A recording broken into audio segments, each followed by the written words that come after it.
ಕೊಡಗು ಪತ್ರಕರ್ತರ ಸಂಘದ ಕುಶಾಲನಗರ ತಾಲೂಕು ಘಟಕದಿಂದ ಶುಕ್ರವಾರ ಕಂಬಿಬಾಣೆಯ ಪ್ರಗತಿಪರ ಕೃಷಿಕ ಟಿಕೆ ಸಾಯಿಕುಮಾರ್ ಅವರ ಕಾಫಿ ತೋಟದಲ್ಲಿ ಪತ್ರಕರ್ತರ ನಡಿಗೆ ಕೃಷಿಕರ ಕಡೆಗೆ ಎಂಬ ಸಂವಾದ ಕಾರ್ಯಕ್ರಮ ಅರ್ಥಪೂರ್ಣವಾಗಿ ನಡೆಯಿತು. ಸಂವಾದದಲ್ಲಿ ಬೆಳೆಗಾರರು ತಮ್ಮ ಸಮಸ್ಯೆ ಹಾಗೂ ಅಕಾಲಿಕ ಮಳೆಯಿಂದ ತಾವು ಎದುರಿಸುತ್ತಿರುವ ಸವಾಲುಗಳನ್ನು ಮುಂದಿಟ್ಟರು.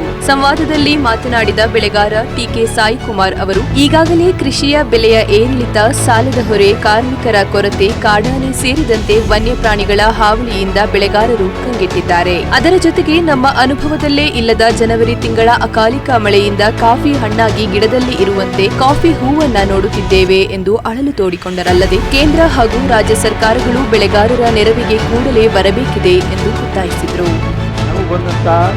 ಮಳೆಯಿಂದ ಏನು ಟೈಮಿಗೆಲ್ಲ ಅಲ್ಲದ ಟೈಮಲ್ಲಿ ಬಂದಂಥ ಮಳೆಯಿಂದ ತಾವು ನೋಡ್ತಾ ಇದ್ದೀರಿ. ಈಗ ನಮ್ಮ ಪಾಡು ಎಷ್ಟಿದೆ. ಒಂದು ಕಡೆಯ ಕೆಲಸದವ್ರದ್ದು ಕೊರತೆ, ಮತ್ತೊಂದು ಕಡೆ ಕಾಫಿ ಒಣಗ್ತಾ ಇಲ್ದಿರೋ ಕೊರತೆ. ಏನು ಮಾಡೋಕ್ಕಾಗುತ್ತೆ? ಯಾವ ರೀತಿ ಎಷ್ಟು ಕಷ್ಟ ಆಗ್ತಾ ಇದೆ, ಎಷ್ಟು ಒತ್ತಡದಲ್ಲಿ ನಾವು ಇದ್ದೀವಿ ಅಂತ ಎಂಬ ವಿಚಾರ ಈ ಒಂದು ನಿಮಗೆ ನೇರವಾಗಿ ಕಾಣ್ತಾ ಇದೆ.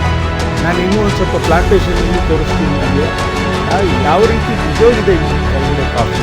ಹೊಸೂರಿನ ಪ್ರಗತಿಪರ ಭತ್ತದ ಕೃಷಿಕ ಚಂದ್ರಶೇಖರ್ ಅವರು ಮಾತನಾಡಿ 5 ಎಕರೆ ಜಾಗದಲ್ಲಿ ಭತ್ತದ ಕೃಷಿಯನ್ನ ಮಾಡುತ್ತಿದ್ದೇನೆ. ಅಕಾಲಿಕ ಮಳೆಯಿಂದ ಭತ್ತ ಹಾಗೂ ಹುಲ್ಲು ನೀರಿನಲ್ಲಿ ನೆನೆದ ಹಿನ್ನೆಲೆ ಅಪಾರ ನಷ್ಟ ಉಂಟಾಗಿದ್ದು ಸರ್ಕಾರ ಎಕರೆವಾರು ಕನಿಷ್ಠ 30,000 ರೂಪಾಯಿಗಳ ಪರಿಹಾರ ನೀಡಬೇಕೆಂದು ಒತ್ತಾಯಿಸಿದರು. ಕುಶಾಲನಗರ ತಾಲೂಕು ಪತ್ರಕರ್ತರ ಸಂಘದ ಅಧ್ಯಕ್ಷ ವಿಘ್ನೇಶ್ ಬುತನಕಾಡು ಅವರು ಮಾತನಾಡಿ ಅಕಾಲಿಕ ಮಳೆಯ ಹಿನ್ನೆಲೆಯಲ್ಲಿ ಕೃಷಿ ಪ್ರಧಾನ ಜಿಲ್ಲೆಯಾಗಿರುವ ಕೊಡಗಿನಲ್ಲಿ ಕಾಫಿ ಮತ್ತು ಭತ್ತ ಆರ್ಥಿಕ ವ್ಯವಸ್ಥೆ ಬೆನ್ನೆಲುಬಾಗಿದ್ದು ಅದರ ಪರಿಸ್ಥಿತಿ ಹೇಗಿದೆ ಎಂಬ ಪ್ರತ್ಯಕ್ಷ ಮಾಹಿತಿಯನ್ನ ಸಂಬಂಧಿಸಿದವರಿಗೆ ತಲುಪಿಸುವ ನಿಟ್ಟಿನಲ್ಲಿ ಸಂವಾದ ಆಯೋಜಿಸಲಾಗಿದೆ ಎಂದು ಹೇಳಿದರು.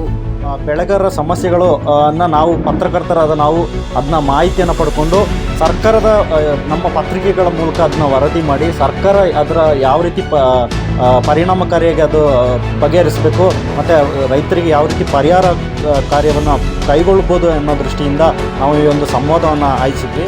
ಸಂವಾದದಲ್ಲಿ ಸಂಘದ ಪ್ರಧಾನ ಕಾರ್ಯದರ್ಶಿ ಬಿಎಂ ವಿನ್ಸೆಂಟ್, ಉಪಾಧ್ಯಕ್ಷ ಬಿಸಿ ದಿನೇಶ್, ಖಜಾಂಚಿ ಬಿಸಿ ನವೀನ್, ನಿರ್ದೇಶಕರಾದ ಶಿವಣ್ಣ, ಗುಡ್ಡೆಮನೆ ವಿಶ್ವಕುಮಾರ್ ಮತ್ತಿತರರು ಪಾಲ್ಗೊಂಡಿದ್ದರು.